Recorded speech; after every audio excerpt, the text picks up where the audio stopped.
All I'm offering is the truth, nothing more. Nothing on earth happens purely by accident. A person is living because he was meant to live, and he has talents and abilities that are totally his own, or her own, unique with him or her. His job then as a person is to learn to know himself. If he does, he will like himself, for he will discover he's quite a person after all. He will recognize and accept the things he cannot do as well as some other people, but he'll also understand and appreciate those things it's been given him to do well. He will accept himself for what he really is, one of a kind, as different from every other person on earth as his fingerprints or his signature. Imagine that you're seated in a theater looking at the curtain which hides the blank screen as you wait for the feature picture to begin. What will this picture do for you? How will it affect you? What impact will it have on your life? Will you feel moved, perhaps even to tears? Will you laugh at a comedy or feel terrified at the crises faced by the hero or heroine? Will you feel wonderful waves of love and compassion or surges of resentment? All these feelings will pulse through you and more, for the picture you will see is about the most fascinating person in the world, yourself. In this theater, which is in the mind and heart of each of us, you are the producer, director, writer, actor or actress, hero, and the villain. You are the film technician up in the booth, and the audience which reacts to this thrilling drama. The exciting story unfolding upon this inner screen is one which is invented every second of your life, yesterday, tomorrow, but most important, right now. You watch the image upon that screen, and you invent the image upon that screen right now. Will the story have a happy ending? Is it full of happiness and success, or sorrow and failure? The storyline is already there, and the discerning eye can tell the direction in which the story will go. But one realization can comfort you. Since you are the dramatist, the director, and the actor, you can change the story as it unfolds, now, this instant, and for your whole lifetime. It seems that you can make this a success story. You can be the hero and conquer the villain. You can make this a heartwarming story which will enrich the lives of all who know you, rather than a drab mechanical tale, a chronicle of boredom.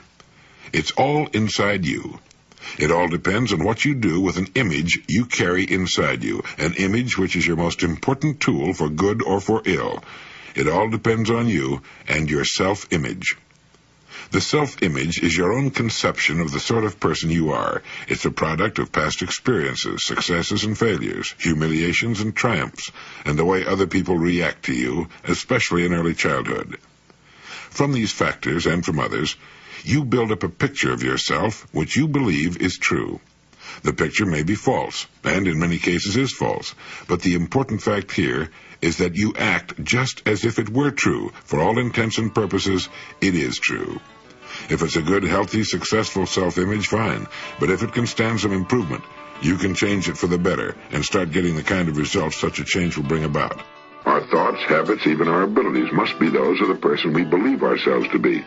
We can set new limits in place of old ones, but we can't surpass the limits of our current self-image. There's a story about a Wisconsin farmer who was walking through his fields one day when he stumbled over a little glass jug in his pumpkin patch. Out of curiosity, he poked a young pumpkin through the neck of the jug, being careful not to break the vine. Then he placed his little experiment back on the ground and walked away. When harvest time came, the farmer was working his way down a row of big ripe pumpkins when he again came upon the glass jug. But this time it looked different. Picking it up, he discovered that the young pumpkin he had poked inside now completely filled its glass prison. Having no more room, it had stopped growing. The farmer broke the jug and held in his hand a runt pumpkin, less than half the size of all the other pumpkins and exactly the shape of the jug. Well, people aren't pumpkins, but our self-image is something like that jug. It determines the size and kind of person we become. The similarity ends with the fact that we can remove our self-imposed limitations by enlarging our self-image. We form a mental picture of ourselves through experience, and we can change that picture the same way, through experience. If the actual experience we need is not available to us, we can, according to self-image psychology, create that experience synthetically. Now, scientists agree that the human nervous system is incapable of distinguishing between actual experience and the same experience imagined vividly and in complete detail. Worry is a good example of this synthetic experience. When a person worries about something, he projects himself mentally, emotionally, even physically, into a situation that hasn't even occurred. The man who worries intensely about, well, say, failure, finds himself experiencing the same reactions that accompany actual failure, feelings of anxiety, inadequacy, and humiliation, and eventually headaches and an upset stomach. As far as his mind and body are concerned, he has failed. And if he worries about it long enough, if he concentrates on failure intensely enough, he will upset himself to the extent that he will fail, and he'll get sick. Now, everything can be used in either of two ways, positively or negatively, constructively or destructively. Worry is the negative use of creative imagination. It's a negative synthetic experience. But most people apparently never realize that positive results, just as real as the negative results of worry, can be achieved through using our imagination constructively. The man who worries about failure is unwittingly defeating himself. He's feeding his mind the wrong data. If he spent the same amount of time visualizing success as he spends thinking about failure, he could reverse the process of synthetic experience. Instead of anxiety, he could develop confidence, self-assurance, poise, and a feeling of well-being would replace apprehension. By concentrating on the success he desires, by synthetically experiencing that success, he can expand his self-image into that of a person for whom success is normal, expected. Why not practice holding the self-image of the person you most want to become? This is the person you can become. Use your spare moments to concentrate on your goals and the greater success you seek. Analyze your past successes and formulate ways your success can be increased in the future. Put more into the positive use of your imagination than you ever put into its negative use, worry. You're merely reversing the same creative process. Now it's working for you instead of against you. Nobody pokes us into glass prisons beyond which we can't grow. But all too often, almost unknowingly, we set unnecessary limits for ourselves by holding a self-image that's restricted, inadequate for the full realization of our potentialities. Each of us is, at this moment, the product of all his thoughts and experiences and environment up to this point. Through thought, we can control to an almost unbelievable degree both our experience and our environment from here on. Whether or not we choose to direct our own course through life is entirely up to us. The important thing is to know that it can be done. One time the late Dr. Maxwell Maltz, whom we called Uncle Max, dropped by my office for a chat and lunch. We got to talking on his favorite subject, namely how a person can come to grips with himself, develop a healthy self-image, and find freedom in the world. He told me he had discovered 4 important steps a person can take on a regular basis to form the new habits that can build a healthy, new self-image. And as he talked at lunch, I made notes on a scrap of paper. Here are his 4 points in the order in which he gave them to me. Number 1, forgive others with no strings attached. You must clean the slate absolutely. Forgive every person against whom you might hold some kind of grudge. Clean the slate. You do this for your own sake, your own peace of mind. We don't hurt others when we hold hatred toward them. We hurt ourselves. Seriously, it can lead to serious illness. So number 1, forgive others, all others. If you cannot take this first step, you can forget the rest. You haven't grown up yet. 2, forgive yourself. See yourself with kind eyes. Try to forget completely all the idiotic things you've done, the pain you've given to others, the embarrassments you've suffered, the mistakes you've made in the past. Forgive yourself. Wipe clean the slate. Look in the mirror, he said, and forgive yourself. Practice this, and you can actually pull it off. Now, it's not easy to forgive ourselves. We tend to be much tougher on ourselves than we are on others. But the fact is, blame doesn't help. It's a destructive emotion. See yourself with kind eyes. That's number 2. Number 3, see yourself at your best. As Dr. Maltz put it, we can start the day in frustration or confidence. Take your pick. Now, the intelligent thing to do is to pick confidence, if it's at all possible. There are bad days, but it's better to begin the day in a confident mood than in a mood of frustration. And number 4, Keep up with yourself. Don't worry about what others are doing or what others have done or have. Keep your pace. It's different from the pace of others. It's faster than some. It's slower than others. Forget the Joneses, and don't feel guilty about moving ahead of some of your contemporaries. The person who deliberately holds himself down to a slower pace just to be one of the gang is a fool. Keep up with yourself. Live the life you want to live. Earn what you want to earn in serving others, and do what you want to do. Live your own life, and don't be too concerned about how others are living theirs. 4 steps to a healthy self-image. 1. Forgive others. 2. Forgive yourself. 3. See yourself at your best. Choose confidence instead of frustration. And 4. Keep up with yourself. March to your own drummer, and don't worry about what others are doing. You know, the words "know thyself" are still 2 of the most important words ever put together. Do you know why people sometimes, quite often as a matter of fact, have inferiority complexes? It's because their thinking is based on a false premise. The false premise is that they compare themselves to other people, when this is actually something they should never do, since no 2 human beings are alike. Everybody on Earth is inferior to everyone else on Earth in certain areas, and superior in other areas. This is why the well-adjusted person, the person who knows himself, isn't bothered because he can't dance as well as so-and-so or play golf or bridge as well as someone else. It would be completely impossible for any one human being to be as good at everything as every other human being. In his fine book, Psycho-Cybernetics, Dr. Maxwell Maltz wrote, "Inferiority and superiority are reverse sides of the same coin.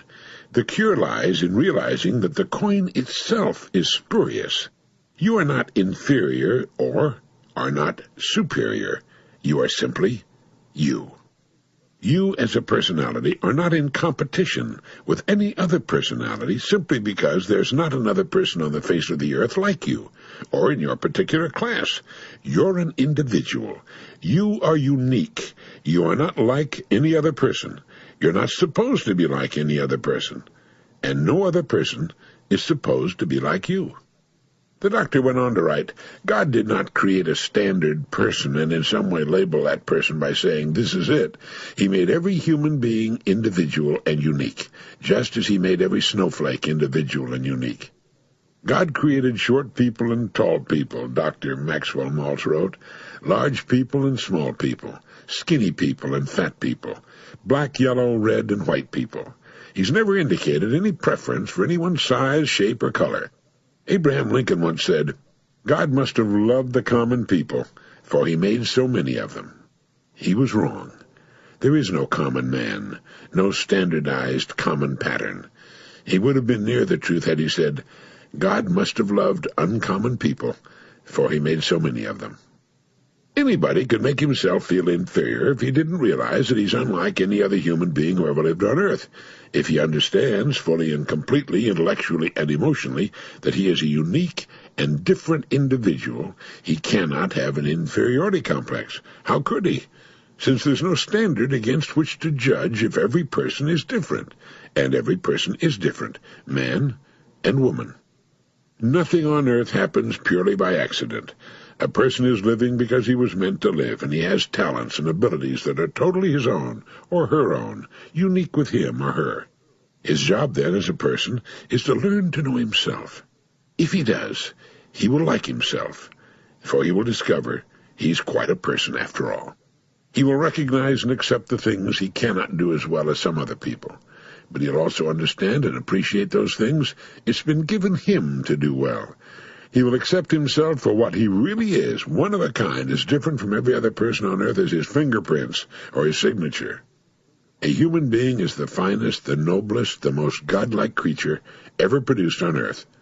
Not to be thankful for such a gift is the worst kind of ignorance, and an inferiority complex is a phantom, a ghost with no real substance.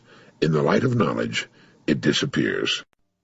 Of all the traps and pitfalls in life, self-disesteem is the deadliest and the hardest to overcome, for it is a pit designed and dug by our own hands, summed up in the phrase, "It's no use. I can't do it. The penalty of succumbing to it is heavy, both for the individual in terms of material rewards lost, and for society in gains and progress unachieved. On those days when we're most subject to fearful unbelief in ourselves, when we most doubt ourselves and feel inadequate to our task, isn't it precisely then that we're most difficult to get along with?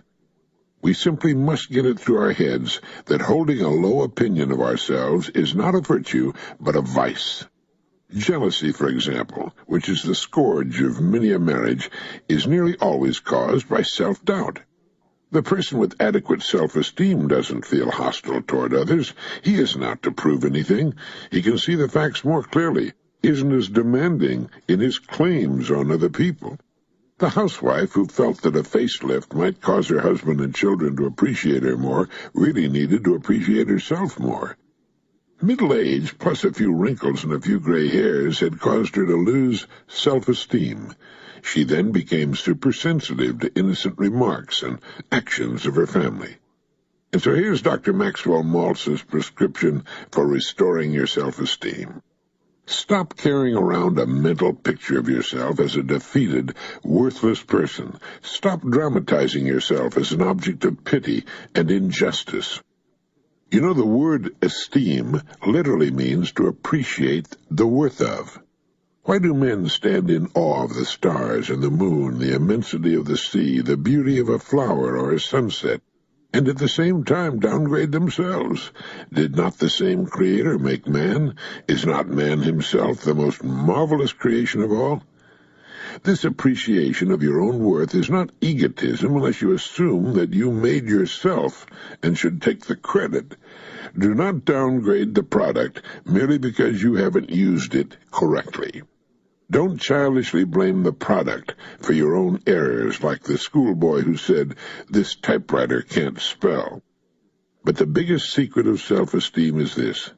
Begin to appreciate other people more. Show respect for any human being merely because he's a child of God and therefore a thing of value. Stop and think when you're dealing with people. You're dealing with a unique, individual creation of the Creator of all. Practice treating other people as if they had some value, and surprisingly enough, your own self-esteem will go up. For real self-esteem is not derived from the great things you've done, the things you own, or the mark you've made, but an appreciation of yourself for what you are. If you're lacking in self-esteem, it's because you don't understand who or what you really are. If you'll take the time to learn more about yourself, you'll be delighted at what you discover. The self-esteem that comes from knowing we can be in charge of our own lives. I think this is what gives us self-esteem. All of a sudden we realize that, as the old poem has it, Invictus, I am captain of my fate, I am master of my soul. I'm in charge here, and this is wonderful. I think most people start out with a wonderful self-image. I think babies, little children start out just, so with it, so full of life and fun, and then they're ground down quite often by their environment and pushed into little rigid cubby holes into which they're forced to work and live, and they don't always come out of it all that well. People are individuals. There are no two human beings alike. The possibility of there being two human beings alike, the possibilities are so remote, so staggering that it probably has never happened and will never happen, except in the case of single-egg twins, I suppose. So a person is a single, original human creature. He is different in certain ways from all other human beings.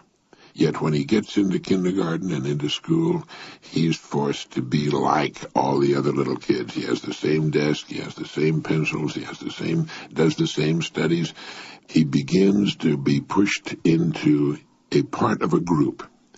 Now, it's important to work as a part of a team. It's important to be a good team worker. It's important to be a good team member. It's important to do your part in that kind of an arrangement. But he lives so much of that, and his mother tells him that you shouldn't do that, you shouldn't do this. Good little boys don't do that. Good little girls don't do that.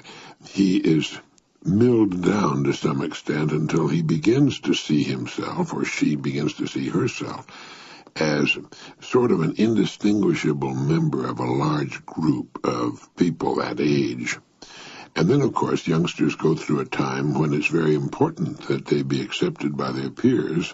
And so the most important thing they can do in the world is to become indistinguishable from their peers. They dress alike. They wear the same clothes. I did when I was in high school. We all did. I remember when my daughter used to spend a couple of hours working at getting so scuzzy in her dress, as she used to put it, so that her jeans would look so faded and her, everything would look so secondhand. If people knew how hard they worked to look so shabby, they wouldn't believe it. But she had to do that in order to fit into her group. And, of course, we go through that. Then in college, the same thing goes on. People in college are, again, fit into groups, and they get into things like social psychology and that, and they are, in many ways, socialized as persons. Quite often, the individual is lost sight of in all of this big, thick melange of things that goes on. And what someone needs to do is keep reminding them every day, hey, remember now, you're a distinct individual with distinct possibilities.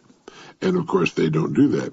Lewis Mumford has written that the great mass of comfortable, well-fed people of our civilization live lives of emotional apathy and mental torpor. Lives of enfeebled desire, second-hand, derivative lives. And he said the Greeks had a word for this pallid simulacrum of real existence. They called it Hades. One of the fastest-growing groups in our society is the inner-directed now. They're really coming out of it. I think that's partly been responsible for the phenomenal growth of our corporation, because more people now are shaking off the old shibboleths. They're shaking off the old myths and stories, and they're saying, I'm going to do it. I'm going to make it. I'm going to really live this life. And in so doing, I'm going to render the greatest possible service. Sidney Harris began his strictly personal column back in 1943. He had a number of books published, all of which I think I own and enjoy. One of my favorite columns was one in which he told about walking with a friend of his to the newsstand. His friend bought a paper, thanking the vendor politely. The vendor didn't even acknowledge it. A sullen fellow, isn't he? Harris commented. Oh, he's that way every night, shrugged his friend. Then why do you continue being so polite to him? Sidney Harris asked. Why not? Inquired his friend. Why should I let him decide how I'm going to act? As Harris thought about the incident later, it occurred to him that the operating word was act. His friend acts toward people. Many of us react toward them. He has a sense of inner balance lacking in many of us frail and uncertain creatures. He knows who he is, what he stands for, and how he should behave. No boor is going to disturb the equilibrium of his nature. He simply refuses to return incivility with incivility, because then he'd no longer be in command of his own conduct, but a mere responder to others. When we're enjoined in the Bible to return good for evil, we look upon this as a moral injunction, which it is, but it's also a psychological prescription for our emotional health. Nobody is unhappier than the perpetual reactor. His center of emotional gravity is not rooted within himself, where it belongs, but in the world outside him. His spiritual temperature is always being raised or lowered by the social climate around him, and he's a mere creature at the mercy of these elements. Praise gives him a feeling of euphoria, which is false because it doesn't last and it doesn't come from self-approval. Criticism depresses him more than it should because it confirms his own secretly shaky opinion of himself. Snubs hurt him, and the merest suspicion of unpopularity in any quarter rouses him to bitterness or aggressiveness or querulousness. Only a saint, of course, never reacts, but a serenity of spirit cannot be achieved until we become the masters of our own actions and attitudes, and not merely reactors to other people's feelings. To let another determine whether we shall be rude or gracious, elated or depressed, is to relinquish control over our own personalities, which is ultimately all we possess. The only true possession is self-possession. A wise man once wrote, "To be human is to feel inferior. Did you know that there's probably not a human being alive who doesn't have feelings of inferiority? He or she may not be born with them, but such feelings are soon developed. Will Rogers said we're all ignorant only about different things, and it's also true that we are all inferior in different ways. The person with a healthy, happy attitude toward his or her world recognizes his or her inferiorities as a normal part of being human. The neurotic or unbalanced people hate themselves for their inferiorities. They feel they represent weaknesses and abnormalities when they really do nothing of the kind. Well-adjusted people frankly admire others for their talents and abilities without feeling envious. In fact, they don't even bring themselves into comparison at all. They're happily resigned to the fact that they're not the best-looking, best-built, smartest, most talented, fastest, cleverest, funniest, most engaging people on earth. Without even thinking about it, they seem to know that every person is a potpourri of strengths and weaknesses inherited from all of his ancestors. No two of them were alike, but each one has a slightly different strong point with the standard collection of weaknesses. If we have knobby knees or big feet or an off-kilter figure, or have to wear glasses or fail to cause people of the opposite sex to tear at our clothes as we walk down the street, or can't do complicated mathematical equations in our heads, we still represent that which we've been given. The most intelligent and healthy thing we can do about it is to make best use of what we do have, and what we have is considerable. The experts say that each of us has deep reservoirs of ability, even genius, that we habitually fail to make use of. We fail to make use of our own private and individual talents because we're caught up in the absurd and impossible game of trying to be like other people who could no more be like us than we could be like them. We forget that other people feel inferior too. Since there's no one else on earth just like us, how can we be inferior? We are, each of us, one of a kind, defying rigid comparison by any measuring stick. The next time you're in a room full of people, remember that every one of them feels inferior to some degree in many areas, just as you and I do. Consider your strong points. Be yourself, and join the human race. Try to concentrate on things that take your mind and your interest away from yourself. If you spend your life trying to match the strong points of others, you're doomed to a life of frustration and despair, and you never develop your own strong points. One day a few years back, I stopped my car for gas at a service station in Hollywood, California. While the middle-aged owner of the station cheerfully went about taking care of my car's needs, I noticed that while the station was by no means new, it was spotlessly clean. I was particularly surprised at the driveway. It was as clean as if my car were the first to use it. I asked the owner how in the world he managed to keep the driveway spotless with dozens of cars dripping oil and tracking the dirt of the highways on it. He told me how a common product sold in every supermarket was, in his estimation, the best driveway cleaner in the world. He beamed in response to my comment on the way he kept the place of business. It was a valuable moment for both of us. I learned something of value, and he experienced the pleasure of honest praise. The need for praise is basic to everyone. With it, a person blooms and grows. Without it, he tends to shrink and withdraw into himself. We all know children need constant praise and encouragement. When a child brings home a piece of artwork that looks for all the world like an unfortunate accident, he still expects an encouraging word, but his need for encouragement is no less than his mother's or father's. Far too many parents aren't getting any praise, or at least not nearly enough. Understanding the importance of self-esteem and seeing the never-ending need for reaffirmation of a person's worth, we should make it our business to watch for honest opportunities to give praise, especially to the members of our family and those with whom we work. There's a subtle but enormously valuable byproduct or backfire to this sort of thing. In order to praise others, we need to look for the good.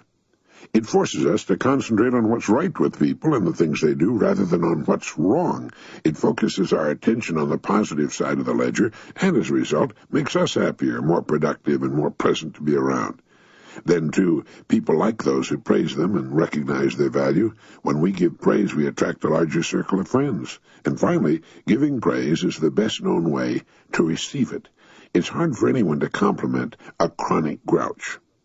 Whenever you hear someone say, "Nobody appreciates me, nobody gives me credit for all I do," the chances are he's so wrapped up in himself and in getting happiness from others, he's completely forgotten how to give. We should try to find some way to commend those we love every day. Praise to a human being represents what sunlight, water, and the soil are to a plant, the climate in which he grows best. He doesn't just want it, he needs it, as he needs the air he breathes. Molière said, "The most agreeable recompense which we can receive for things which we've done is to see them known, to have them applauded with praises which honor us." My father was a regular and avid reader of the old Zane Grey books. That's how I got hold of them, which invariably, or so it seemed, began with a stranger riding into town. He was tall, lean, always covered with alkali dust. Cool gray eyes peered evenly from under straight brows, and his hand hovered near the 6-gun strapped to his thigh. He had no friends or acquaintances, and seemed to like it that way. He was a man of few words, and kept his own counsel. His world consisted of little more than himself, his horse, and usually the bad guy he was after. Well, it makes a good story, and everyone seems to be intrigued by this sort of man of mystery. But in real life, it's a lonely way to live, especially since few of us have horses these days. You can't know too many people, and we'd all be better off if we could overcome our natural timidity where strangers are concerned, if we could open up more. As a friend of mine who has attained an unusually high position in the world says, "Open the doors and windows of your mind and heart to others, and you'll reap a wonderful harvest of friends." Many of us have a tendency to speak or smile only after another person has spoken or smiled at us first. We tend to be reactors instead of actors. It reminds me of the person who sat in front of the cold stove and said, "Give me heat, and then I'll add the wood." The world just doesn't work that way. With a little effort, a person can form the habit of smiling and saying hello first. 19 times out of 20, you'll get a favorable response. I know a man who was a foreign representative for an American electronics firm. He was something of an introvert, and on his frequent flights all over the world, he'd bury himself in a book to keep from having to talk to the passenger next to him. On one trip, a friendly Englishman managed to get a conversation started with him, and it turned out the Englishman was on an electronics buying trip to the States, and a large order resulted. Then and there, he decided to change his attitude toward strangers. While it may not result in another business deal, he's meeting all sorts of interesting people and making many new friends. We should never say, "He's not my kind of person," or "That's not my sort of crowd." Whenever there's a human being, there's a human story, and it's invariably interesting and informative. It stretches our minds, broadens our horizons, and adds to our collection of acquaintances and friends. And all it takes is a smile, the word hello, and a comment or two to get a conversation going. The chances are that the other person is as anxious to add to his collection of friends as we are. But he or she may be just a little on the timid side, as many people are in the presence of strangers. It's true, you can't know too many people, and as we grow older, we should cultivate all the friends we can. The person who shuts others out of his life ends up shutting himself in. Try my friend's advice. Throw open the doors and windows of your mind and heart to others and reap a harvest of friends. Who wants to live with a horse? Anyone who has ever been called upon to perform before a crowd is familiar with one of the most exquisitely terrifying experiences known to man. It's called stage fright. It, like other fears, must be faced to be conquered. There's simply no other way to whip it, if indeed it ever can be completely whipped. Every actor knows the steel-fingered hand that closes like a giant claw on his vitals during the 30 seconds before the scene begins. Every person who's ever made a speech to a large gathering knows the shadow of fear that stands with him in the wings, the dry mouth, the trembling hands, the quaking in the stomach, and the trembling at the knees. And there's only one logical thing to do. You simply dive in and start swimming. The next time won't be quite so bad, but it'll be very bad for many, many times.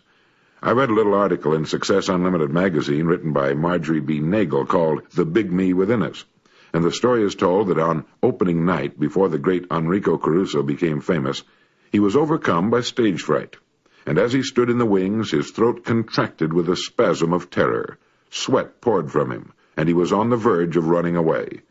Suddenly, a thought struck him. He thought to himself, "The little me on the outside is strangling the big me on the inside. The me that wants to sing, that can sing, must come out." And then Caruso began a kind of whispered shout. The audience couldn't hear him, but it frightened the other members of the cast and the stagehands. He said in a loud whisper, "Get out of the way! Get out! Get out!" Naturally, they'd all thought he'd snapped, and they didn't know what he was going to do. By the time the cue came for Caruso to make his entrance, the little me had been routed and the big me was in command.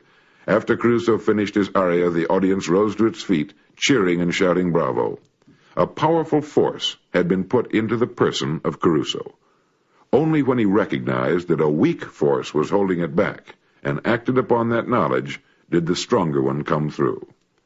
The same thing is true for all who perform before audiences. But a similar situation can arise with those who do not perform publicly. Something can come up which almost overcomes a person with panic, the most terrifying of human experiences.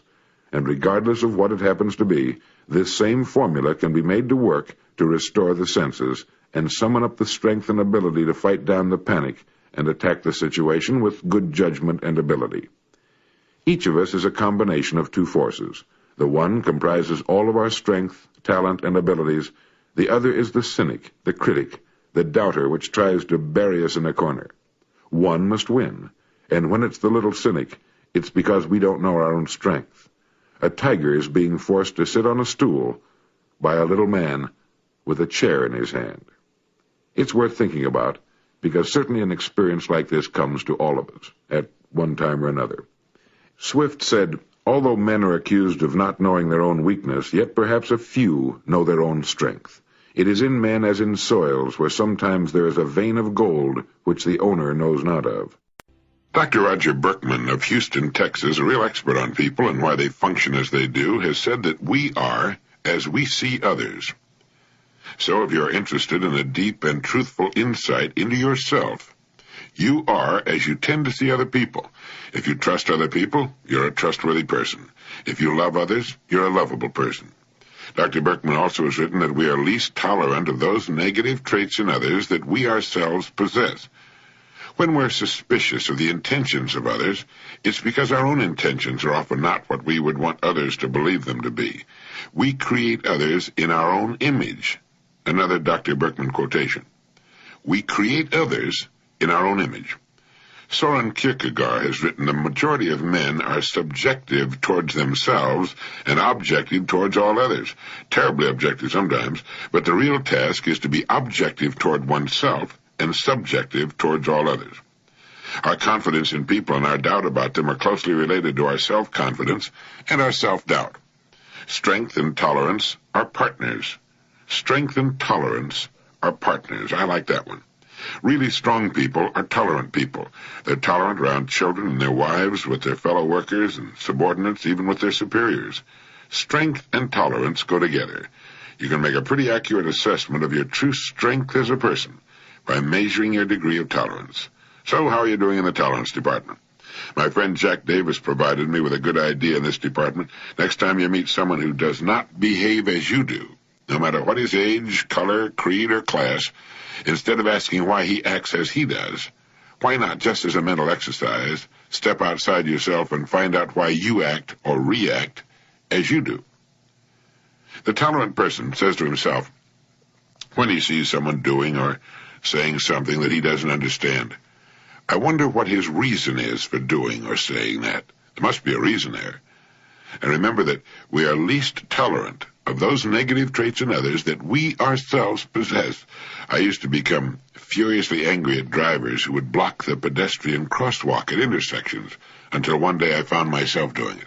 Sometimes it's difficult to see the oncoming traffic from behind the pedestrian walkway, and there's a tendency to pull out on it when there are no pedestrians. Then you're still stuck there when along comes a pedestrian who has then to walk around the front of your car. The teenager who burns rubber pulling away from a stop can't afford a new set of tires, but he wants very much to be noticed. It's his way of saying, please look at me. I'm driving a car. Not well, but I'm driving. Young people dress and wear their hair in the current fashion because they want to belong to the group. They don't want to be outcasts. We dress to please our own group the same way. Looking behind what people do and keeping in mind their rights will go a long way towards building tolerance. As Kierkegaard put it, the majority of men are subjective towards themselves and objective towards all others, terribly objective sometimes. But the real task is to be objective towards oneself and subjective toward all others. And here's something we should read or listen to once a day for the next 45 years. It was written back at the turn of the century by William George Jordan. He was editor of several magazines during his lifetime, including the Ladies' Home Journal and the Saturday Evening Post. He wrote, "Calmness is the rarest quality in human life. It is the poise of a great nature in harmony with itself and its ideals. It is the moral atmosphere of a life self-reliant and self-controlled. Calmness is singleness of purpose, absolute confidence, and conscious power ready to be focused in an instant to meet any crisis. The Sphinx is not a true type of calmness. Petrifaction is not calmness, it's death, the silencing of all the energies. While no one lives his life more fully, more intensely, and more consciously than the person who is calm. The fatalist is not calm. He's the coward slave of his environment, hopelessly surrendering to his present condition, recklessly indifferent to his future. He accepts his life as a rudderless ship drifting on the ocean of time. He has no compass, no chart, no known port to which he's sailing. His self-confessed inferiority to all nature is shown in his existence of constant surrender. It is not calmness. The person who is calm has his course in life clearly marked on his chart. His hand is ever on the helm.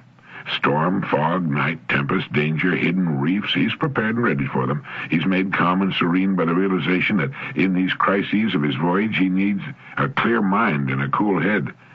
That he has nothing to do but do each day the best he can by the light he has.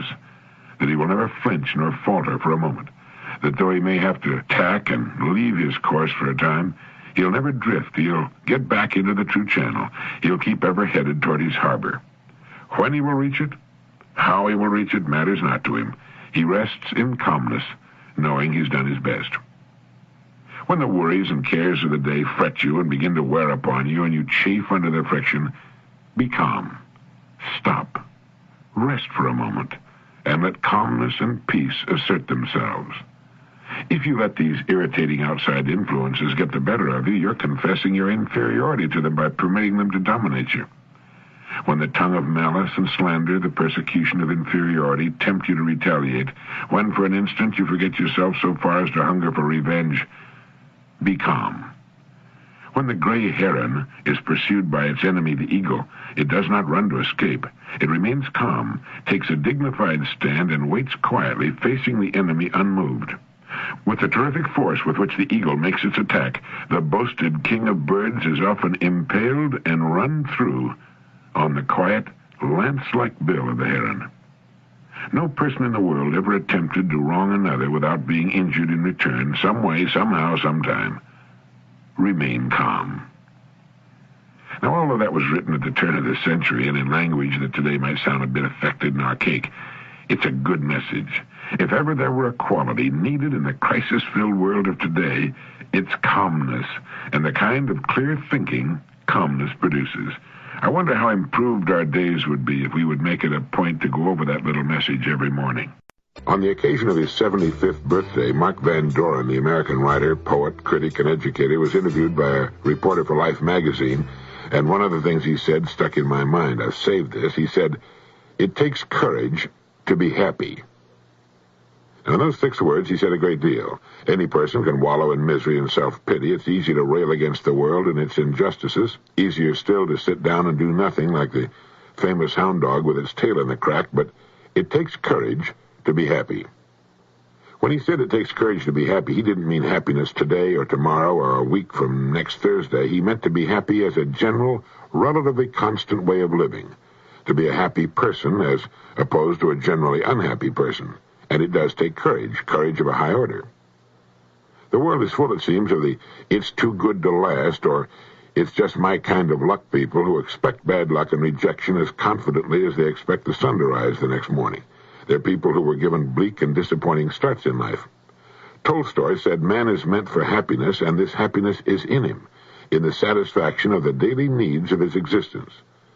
And La Rochefoucauld said happiness is in the taste, and not in the things themselves. We're happy from possessing what we like, not from possessing what others like. Rudolph Flesch quotes Jane Austen, a passage that I think is very revealing. She wrote, No temper could be more cheerful than hers, or possess in a greater degree that sanguine expectation of happiness, which is happiness itself. That sanguine expectation of happiness, which is happiness itself. It is in the expectation of happiness that much of happiness itself is found, and it takes courage to expect happiness. Balzac wrote, "All happiness depends on courage and work." I have had many periods of wretchedness, but with energy and above all with illusions, I pulled through them all. My old favorite, George Santa Anna, said happiness is the only sanction of life.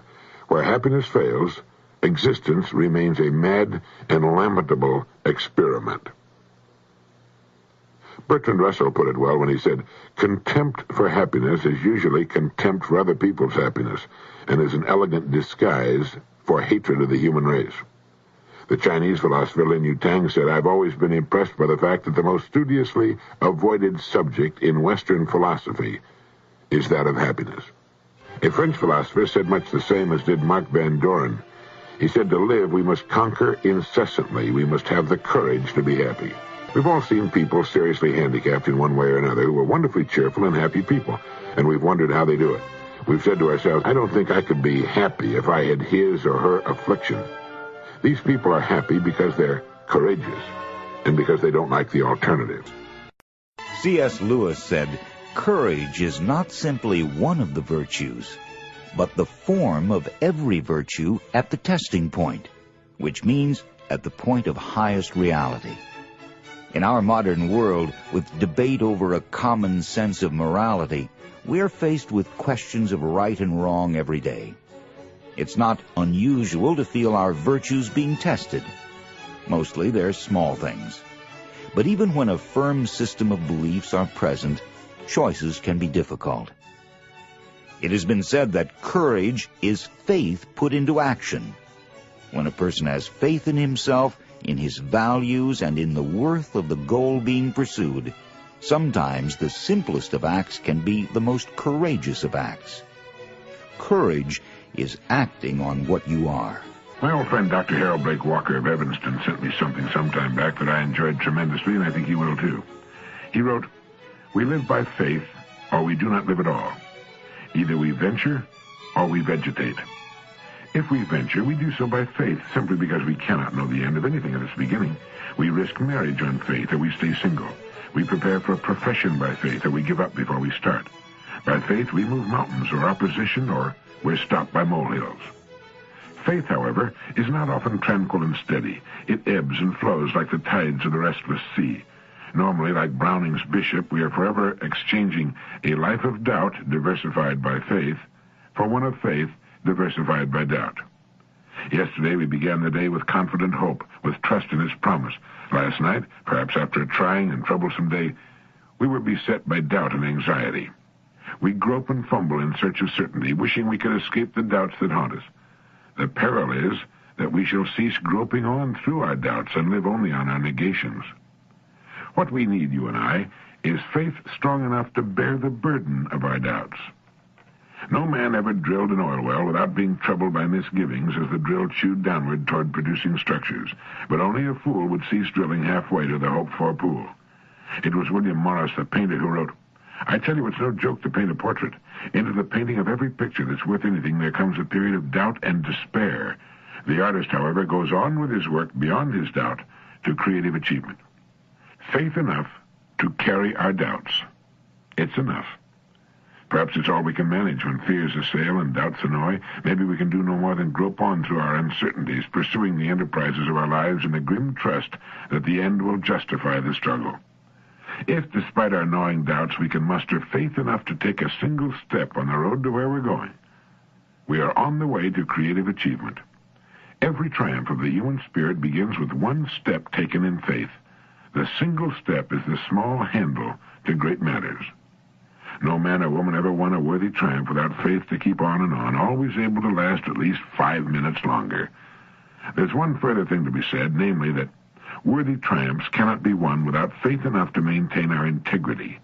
One of the ultimate tests of faith is our capacity to go on believing that somehow the right is the right, even when right is on the scaffold and wrong seems to be on the throne.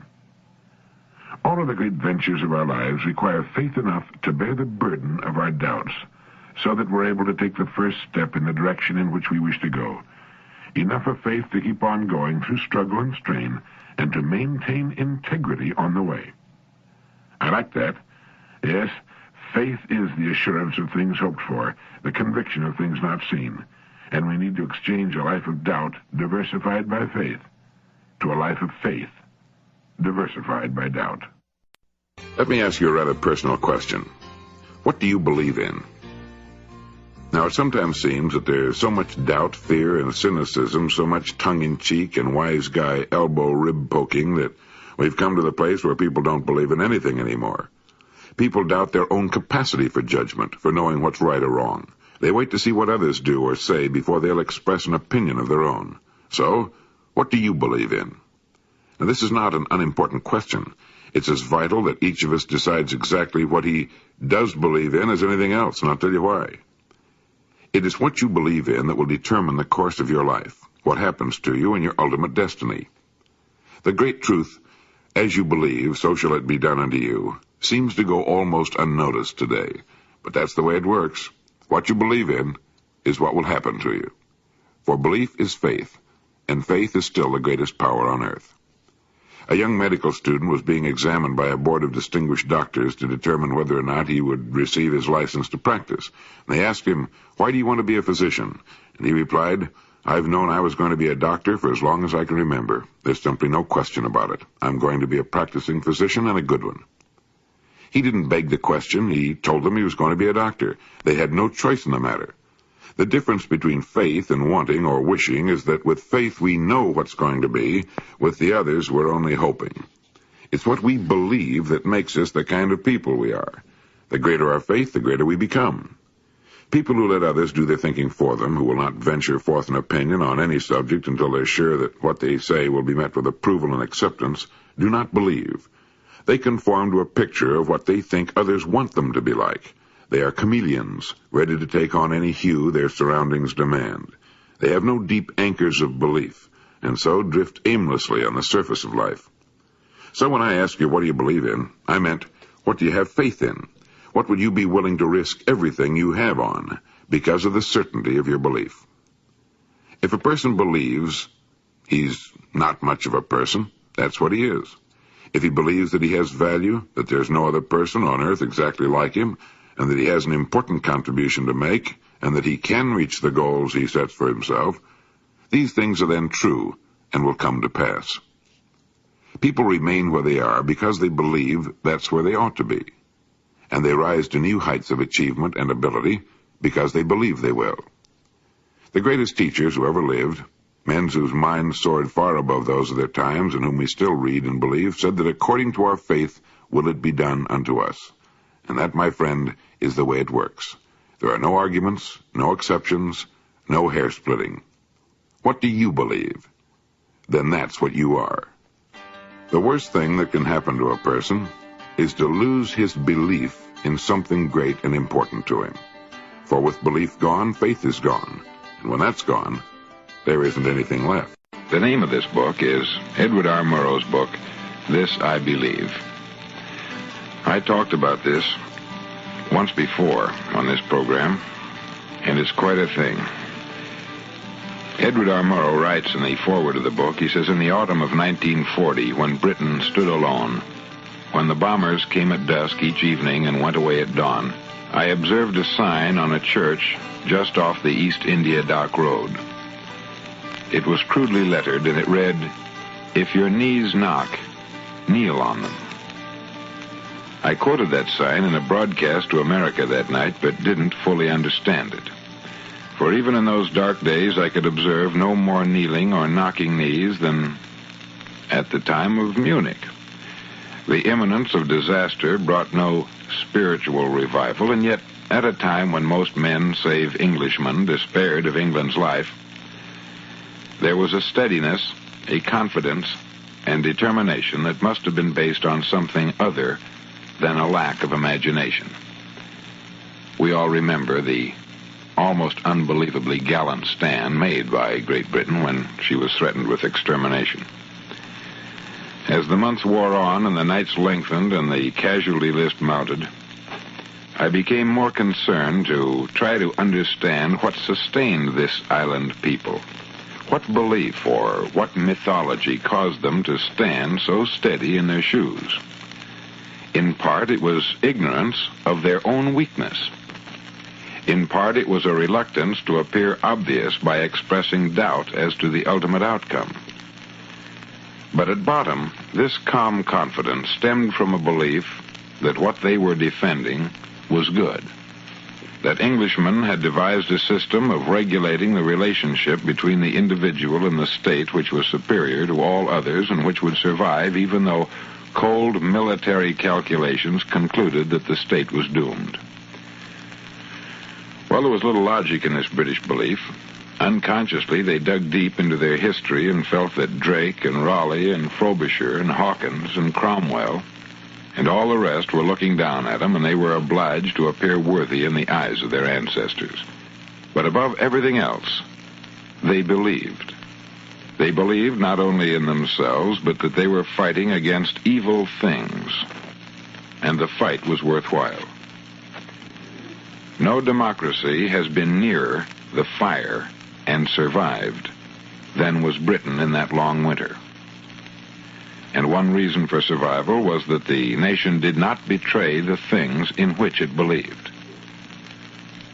After Italy entered the war, one of the few murder cases to reach the law lords on appeal was decided. An Italian citizen, a long-time resident in Britain, had been convicted by the lower courts of killing a British seaman one night, and the High Court reversed the verdict and set the Italian free. And in the pubs and in Parliament and on the buses and in newspaper offices, this was regarded as the normal functioning of British justice. At a time when German bombers were coming through in the daylight over London, when the Germans were expected on the beaches the first foggy morning, the House of Commons, which might have been destroyed with all its members by one well-placed enemy bomb, devoted 2 days to discussing the conditions under which enemy aliens were being held on the Isle of Man. For the House of Commons was determined that though the island fell, there would be nothing resembling concentration camps in Britain, and the rights under law of enemy aliens would not be abused. That's what the British collectively believed. Sometimes it appears that there's a hidden guide someplace whose duty it is to test men and women through all sorts of discouraging experiences. And those who sort of pick themselves up after getting knocked down and keep on trying arrive. It's an uncanny thing, but it works. And this hidden guide lets no one enjoy great achievement without passing the persistence test, it seems. And those who can't take it simply don't make the grade. And those who can take it are bountifully rewarded for their persistence.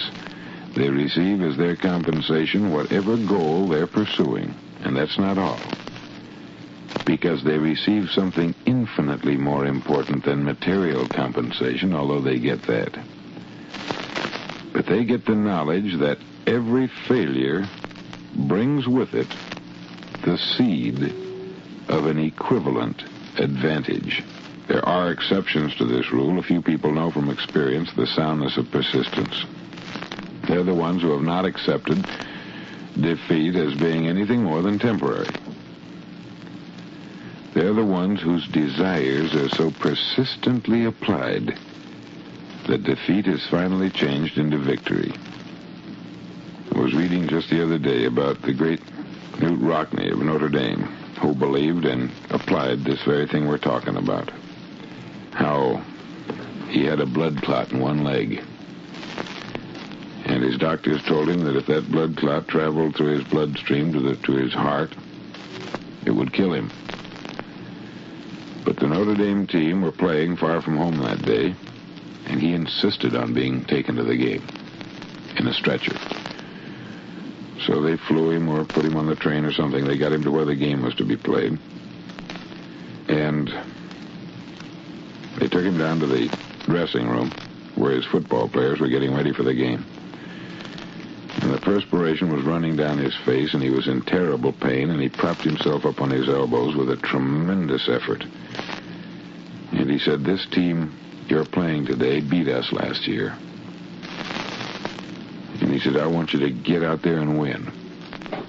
And it was then that he said, "The team that won't be beat can't be beat."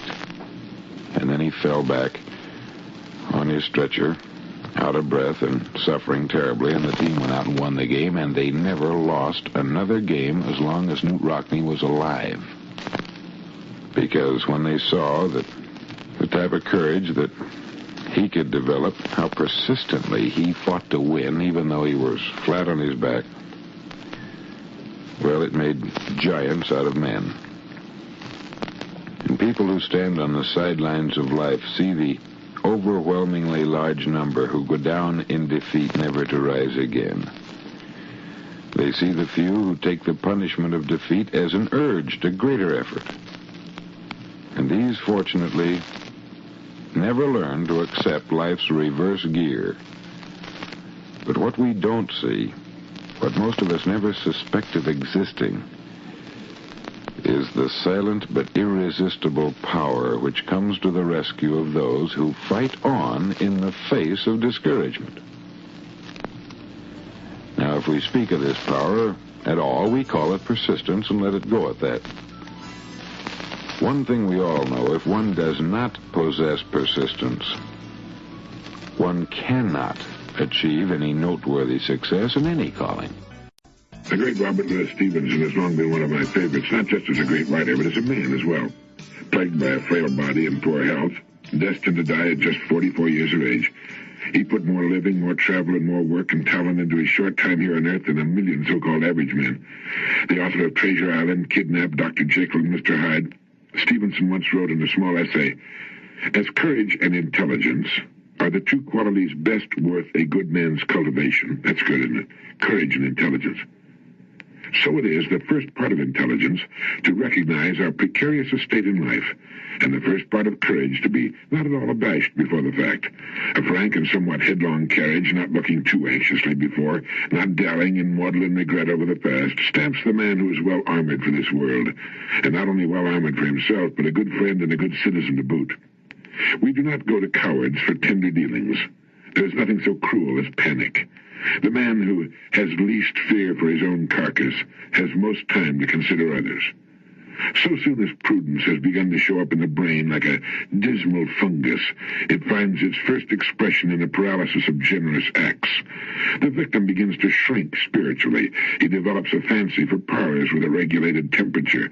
The care of one important body and soul becomes so engrossing that all the noises of the outer world begin to come thin and faint into the parlor with the regulated temperature. He makes some important points in those few words, don't you think? The first and most important being that the two qualities best worth a good man or woman's cultivation are courage and intelligence, and that it's the first part of intelligence to recognize our very precarious estate in life, and thus not play it too safely. There's no way to win that game. Tiptoeing through life won't change the final outcome. As soon as too much prudence begins to show up in the brain like a dismal fungus, it finds its first expression in a paralysis of generous acts. The victim begins to shrink and so on. Some people worry so much about the future that they fail entirely to enjoy today. William Lyon Phelps once pointed out that we look backward too much and we look forward too much. Thus we miss the passing moment. In our regrets and apprehensions, we miss the only eternity of which man can be absolutely sure, the eternal present, for it is always now. The fear of life is the favorite disease of the 20th century. Too many people are afraid of tomorrow. Their happiness is poisoned by a phantom. Many are afraid of old age, forgetting that even if they should lose their bodily vigor, weakness itself may minister to the development of the mind and spirit. Instead of chagrin over the past and alarm over the future, suppose we consider our opportunity. As Emerson put it, write in on your heart that every day is the best day in the year. No man has earned anything rightly until he knows that every day is doomsday. Today is a king in disguise. A small lesson from three great minds, Stevenson, Phelps, and Emerson. Courage and intelligence are the two qualities best worth our cultivation, and don't play it too safe. The man who has least fear for his own carcass has most time to consider others. One of the most interesting things about people is that they can and do change for the better. A person who was once a criminal becomes a model citizen. Another person kicks a drug habit and begins living a life of responsibility and contribution. And for every one of those, there are millions who, over a span of years, have become substantially better as persons, who are kinder, more honest, more conscientious about their responsibilities, and so on. But just how does a person improve, and why? In his column, Strictly Personal, Sidney J. Harris once wrote, "It is not an act of intellect that makes people change themselves for the better, not a matter of insight, but an act of the will. For intelligence without courage is as static as courage without intelligence is rash." It is not an act of intellect that makes people change themselves for the better, but an act of the will. For intelligence without courage is as static as courage without intelligence is rash. It is intelligence with courage that results in the necessary act of the will we need in order to bring about constructive change in ourselves. The person who breaks a bad and destructive habit does so by an act of the will. His intelligence tells him that he has a bad habit. It may be a work habit, it may be a study habit or non-study habit, it might be a drug habit. It can be any sort of non-productive or destructive habit. Any person with a bad habit knows about it. His intelligence informs him. But changing a bad habit into a good one, or at least getting rid of the bad one, takes an act of the will over a sufficiently long period of time to render it impotent. After a period of time, a surprisingly short time for most habits, it no longer clamors for attention. It fades away and finally disappears. Now the will can be turned off. The habit is gone. But it's turning on the will to undertake such a task that takes courage.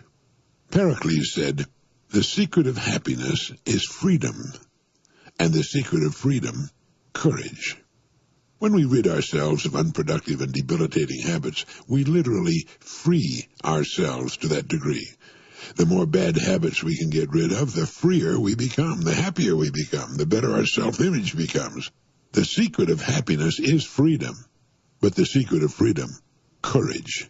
For intelligence without courage, as Sid Harris wrote, is as static as courage without intelligence is rash.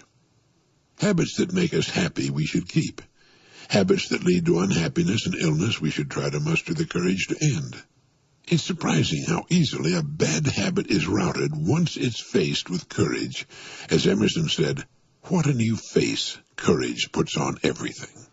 Anyway, I think that's how people bring about constructive change in themselves and their lives. They do it through courage, based on intelligence, resulting in an act of will. Viktor Frankl, a distinguished psychiatrist and survivor of unspeakable atrocities at the hands of the Nazis in one of their concentration camps, says the last of the human freedoms is to choose one's attitude in any given set of circumstances. In fact, it was learning this that kept him free and alive even while he was languishing in a death camp. Let me give you that one again. It's so important. The last of the human freedoms is to choose one's attitude in any given set of circumstances. Attitude, being an inner thing, can keep us free, even fairly cheerful, regardless of the environment in which circumstances may have placed us. The ancient philosophers had discovered this fact, but it seems that each maturing person must rediscover it for himself if he's to find his own brand of freedom.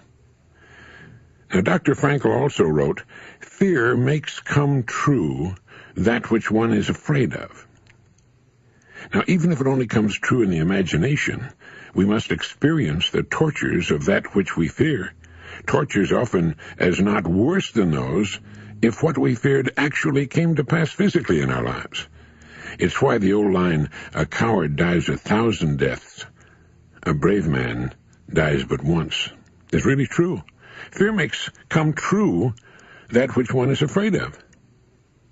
If fear of something is held long enough, it may well bring on that which we fear, but it really doesn't make much difference because experiencing the fear is the same thing. That is, as far as our mind and body are concerned, it's actually happening over and over again, doing its inevitable damage to our physical bodies.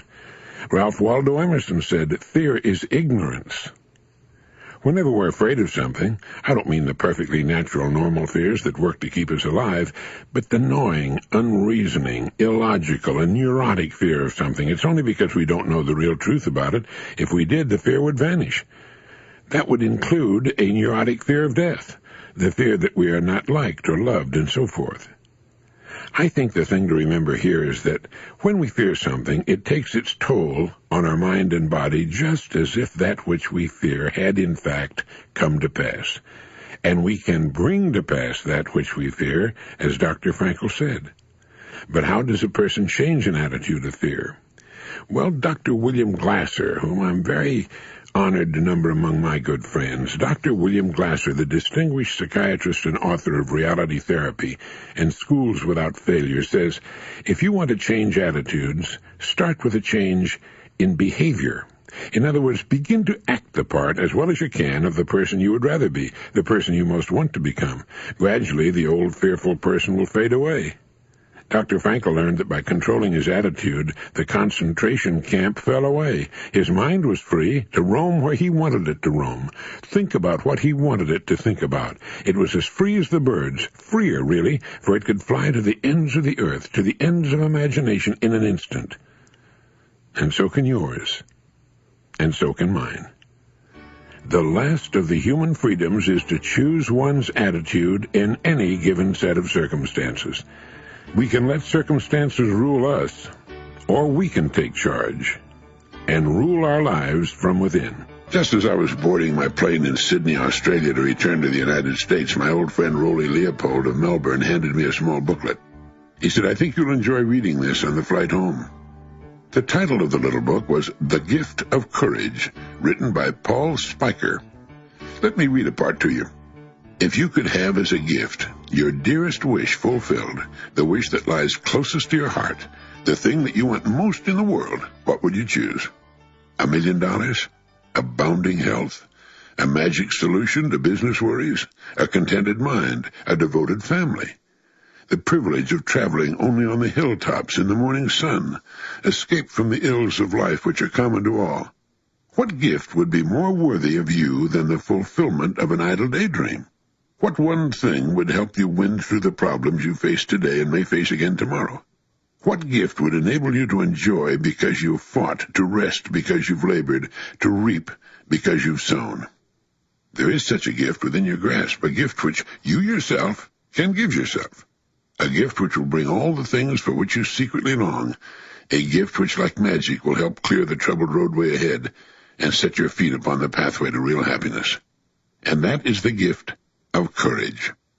Emerson wrote, "What a new face courage puts on everything," and no truer statement was ever written.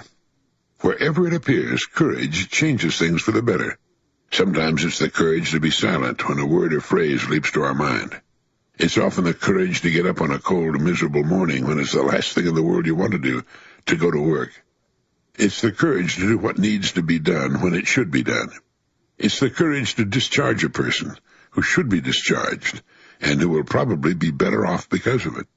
And it's the courage to follow the silent voice within you when it means going against the crowd, or speaking out when you know what you're going to say will be unpopular with your listeners. It's the courage to stay with something long enough to succeed at it, realizing that it usually takes 2, 3, or 4 times as long to succeed as you first thought or hoped. There's such a gift within your grasp, a gift which, like magic, will help clear the troubled roadway ahead and set your feet upon the pathway to real happiness.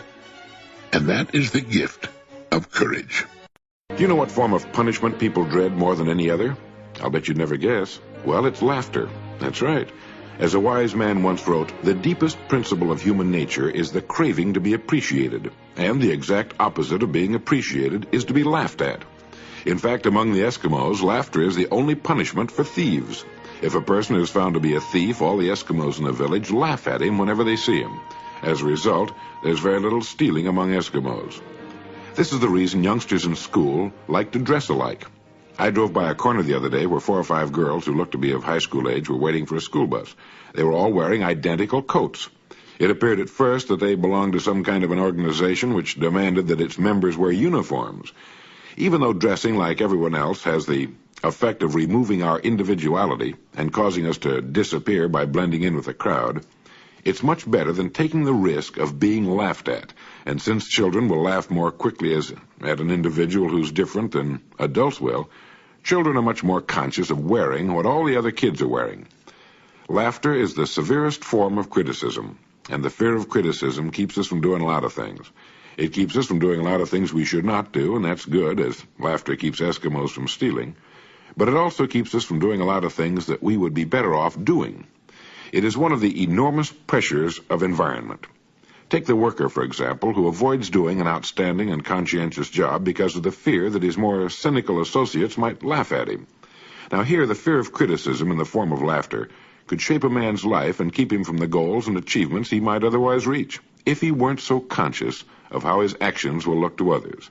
It is here that a better understanding of what is right and wrong can overcome a person's fear of criticism.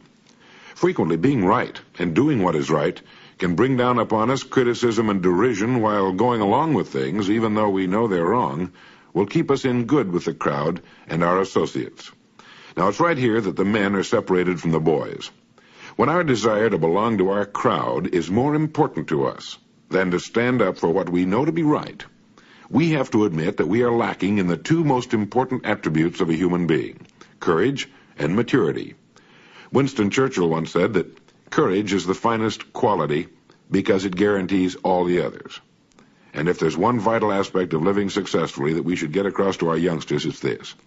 If our kids want to dress like all the other kids in their class, fine, that's normal. We were the same way when we were kids. But they should be told why they want to look like all the other kids in school, that it's their natural desire to belong, to be liked. And while that's perfectly all right, they should keep constantly in mind that it should end there, and that it's also right that we should want to grow into individuals with individual goals, individual thinking, individual action, and that we'll be happiest if we will do our work as best we possibly can, even though it may be the fashion for most of the rest to slide along as easily as possible. F.D. Huntington wrote, "Conduct is the great profession. Behavior is the perpetual revealing of us. What a man does tells us what he is." Here's a question for you.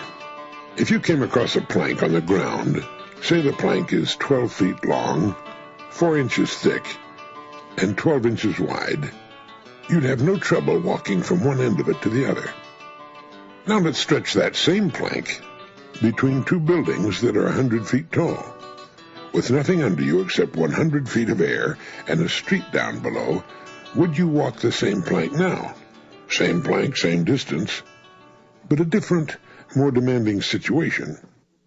And let's say you're telling your family, gathered around the dinner table, about something in which you believe very much, your philosophy of living, for example.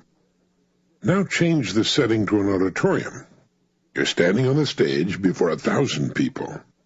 How would you feel about making the talk now? You'd be saying the same thing in the same way, but the setting has changed. Walking the plank and making the talk are easy for you in one set of circumstances. Without changing your performance at all, but changing the setting, a new element is introduced, one that alters your mental attitude considerably, and that element is fear. Fear of what might happen.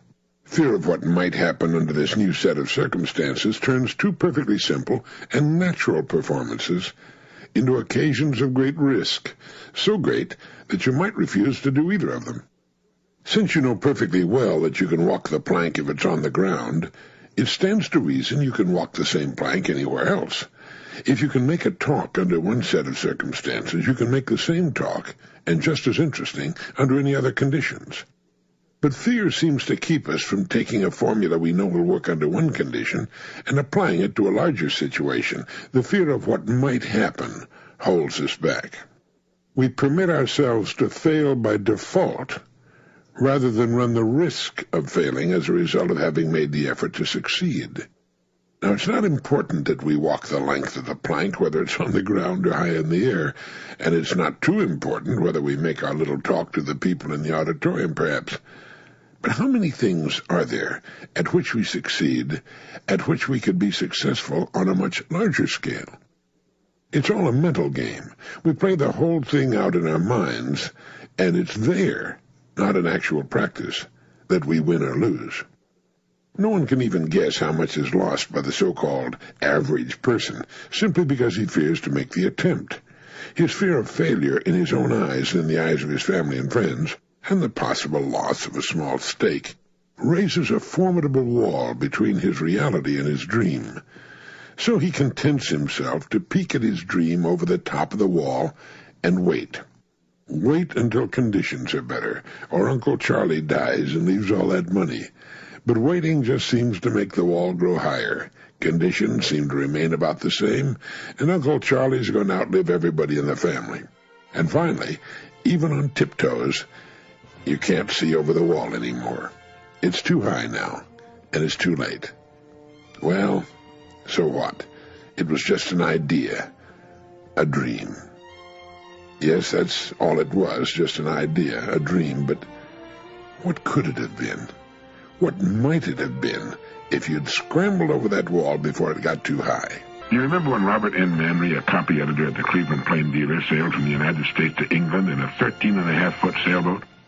3,200 miles across the North Atlantic in a boat so small you'd hesitate to take it out on Lake Michigan or Long Island Sound as small craft warnings were flying. For 78 days, Manry and his tiny 36-year-old sailboat battled one of the toughest stretches of salt water on Earth. Gales blew the boat on its side. Manry tried to nap during the day and sailed at night so that he could try to avoid being run down and chopped into kindling and hamburger by great ocean-going steamers. On several occasions, he was washed over the side in heavy seas, and each time he'd haul himself back aboard by a lifeline he kept tied about himself and to his boat. He suffered terrible hallucinations, the result of having to take so many pep pills to stay awake during the long nights. Why? What made him do it? It wasn't publicity. He went about the whole thing so quietly, practically no one even knew what he was up to. He thought no one would pay any attention to him, and that was fine with him. The reason was that he had dreamed of sailing the Atlantic ever since he had been a small boy. He bought the dinky old boat for $250. He completely rebuilt it, taught himself navigation, and practiced long-distance sailing on Lake Erie.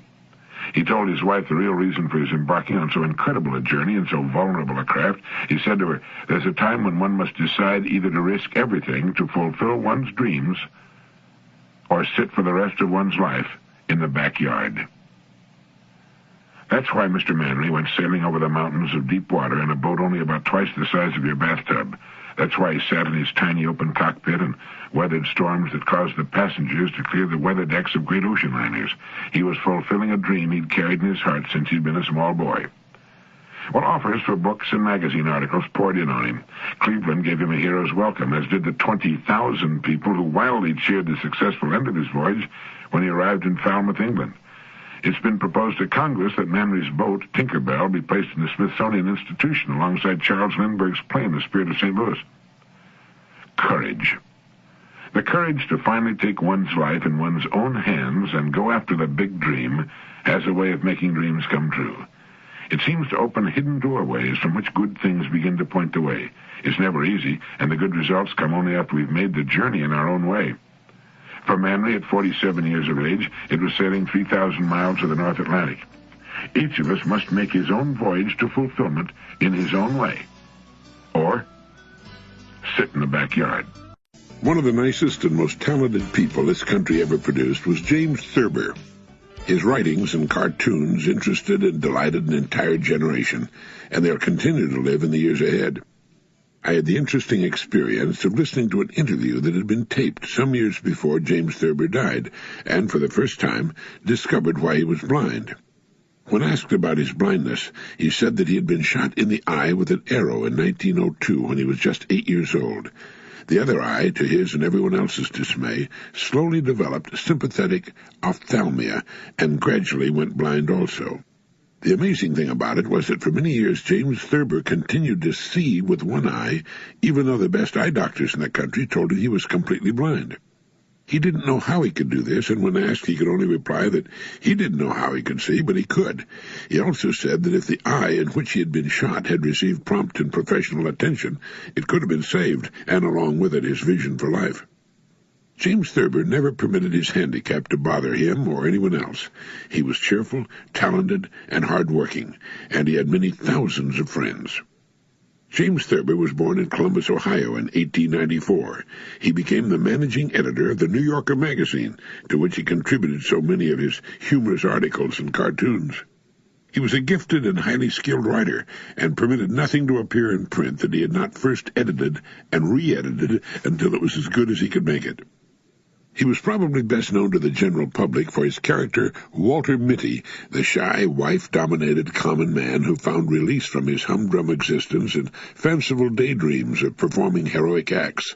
In his imaginings, he was the captain of a speeding hydroplane, getting passengers through the storm, or a highly skilled surgeon saving the life everyone else had given up for lost. This particular story got wide circulation and was made into a motion picture. The next time you visit your library or bookstore, ask for something by James Thurber. It's fine writing, and it'll make you laugh. If you still haven't read his story, The Secret Life of Walter Mitty, do so by all means. It'll make you laugh at yourself, which is the healthiest kind of laughter. And it was written by a great person who saw humor and interest in almost everything, even though he was blind. James Thurber. Colton wrote, "Times of general calamity and confusion have ever been productive of the greatest minds. The purest ore is produced from the hottest furnace, and the brightest thunderbolt is elicited from the darkest storms." Here's a line worth remembering. It was written by Balzac. By resorting to self-resignation, the unfortunate consummate their misfortune. There's a world of truth and a world of unnecessary suffering in that statement. The only thing that can keep misfortune hanging around is self-resignation, giving up. Makes you wonder how many thousands, perhaps millions, of fine people stay on the bottom of the pile because they've formed the habit of saying, well, that's the way things are, or that's the way the old ball bounces. Now, that would be all right for cows and pigs. They have to take life as it comes, but it's the very thing a person does not have to do. If things are going badly for him, he can change things and cause them to become good. If he isn't making enough money, he can find ways of earning more. If he doesn't like his neighborhood, he can move. If he doesn't like his job, he can quit. If he doesn't like being ignorant, he can get an education. He can, as a matter of fact, do anything he wants to do. But as a rule, he doesn't know this.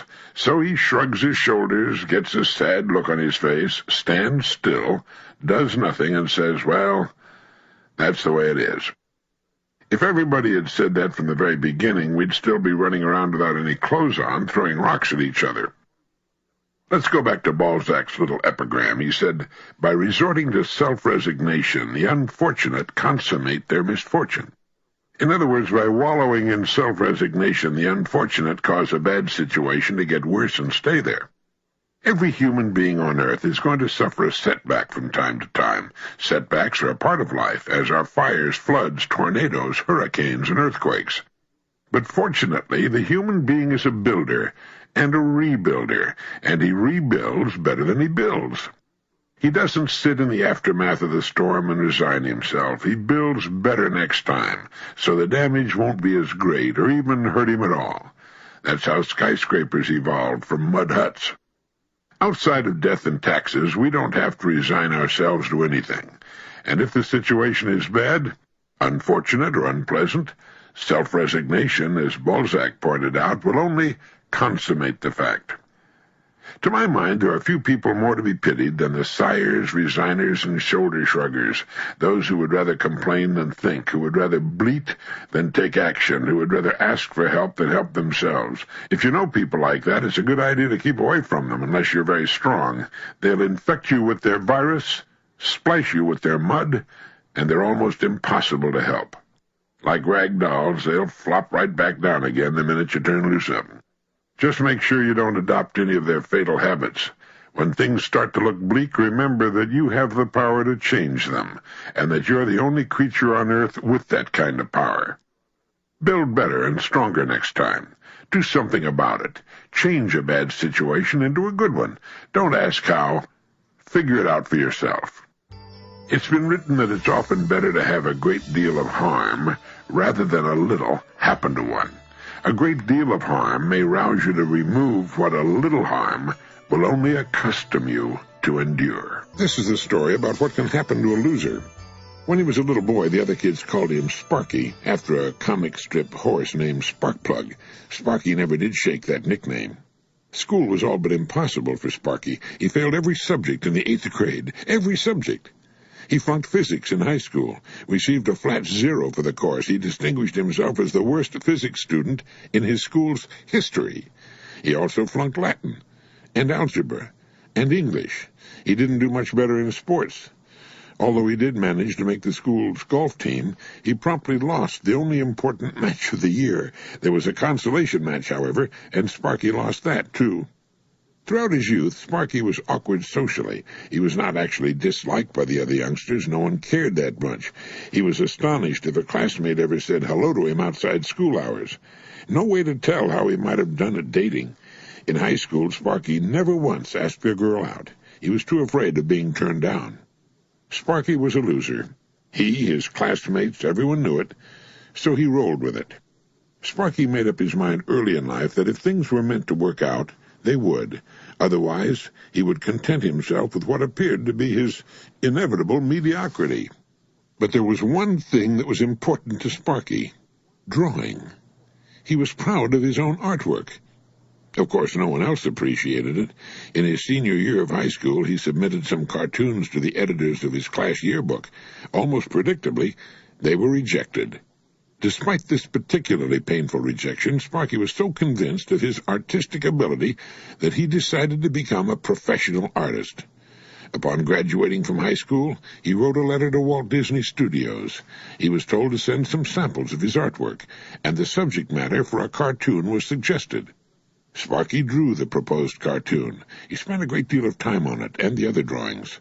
Finally, the reply from Disney Studios came. He was rejected once again. Another loss for the loser. So Sparky wrote his own autobiography in cartoons. He described his childhood self, the little boy loser, the chronic underachiever, in a cartoon character that was soon to become famous all over the world. For the boy who failed every subject in the 8th grade and whose work was rejected again and again was Sparky Charles Monroe Schultz. He created the Peanuts comic strip and the little cartoon boy whose kite would never fly, Charlie Brown. Winston Churchill said it all in a speech he once made during World War II. Never give up. Never give up. Never, never give up. William Ellery Channing wrote something a long time ago that I like. He called it Man's Will to Rise. It goes like this. You may see thousands with every opportunity of improvement which wealth can gather, with teachers, libraries, and apparatus bringing nothing to pass, and others with few helps doing wonders, and simply because the latter are in earnest and the former not. A man in earnest finds means, or if he cannot find them, creates them. A vigorous purpose makes much out of little, breathes power into weak instruments, disarms difficulties, and even turns them into assistances. Every condition has means of progress, if we have spirit enough to use them. The truth that progress is the very end of our being must not be received as a tradition, but comprehended and felt as a reality. A man is to cultivate himself because he is a man. He's to start with the conviction that there's something greater within him than in the whole material creation, than in all the worlds which press on the eye and ear, and that inward improvements have a worth and dignity in themselves, quite distinct from the power they give our outward things. Undoubtedly a man is to labor to better his conditions, but first to better himself. Difficulties are meant to rouse, not discourage. The human spirit is to grow strong by conflict, and how much it has already overcome. What mountains of difficulty has it cleared? And with all this experience, shall we say that the progress of men is to be despaired of? You cannot, without guilt and disgrace, stop where you are. The past and the present call you on to advance. Let what you have gained be an impulse to something higher. Your nature is too great to be crushed. If you will, you can rise. No power in society, no hardship in your condition can depress you, keep you down in knowledge, power, virtue, influence, but by your own consent. The words of William Channing. But by your own consent, there's the key. You are today what you have consented to be. You'll be tomorrow and the day after and next year and 10 years from now what you will consent to be. The decision is yours for you and mine for me, and his and hers for every human being on the face of the earth. Understanding this brings reality into the way we look at the world and the people in it. Boris Pasternak was free in a nation enslaved by communism. And in our own free world, there are millions of slaves who do not know that personal freedom is an inner thing. Our Constitution guarantees our freedom, but it cannot be enforced. That's left to us, to you and me. Epictetus said, "No man is free who is not master of himself." And he was in a position to know. He was a Roman slave. The person who has mastered himself has mastered his world and can mold it into any shape he will. Knowing the truth is freedom, and all else is a prison. J.S. Mill wrote, "The only freedom which deserves the name is that of pursuing our own good in our own way, so long as we do not attempt to deprive others of theirs or impede their efforts to obtain it."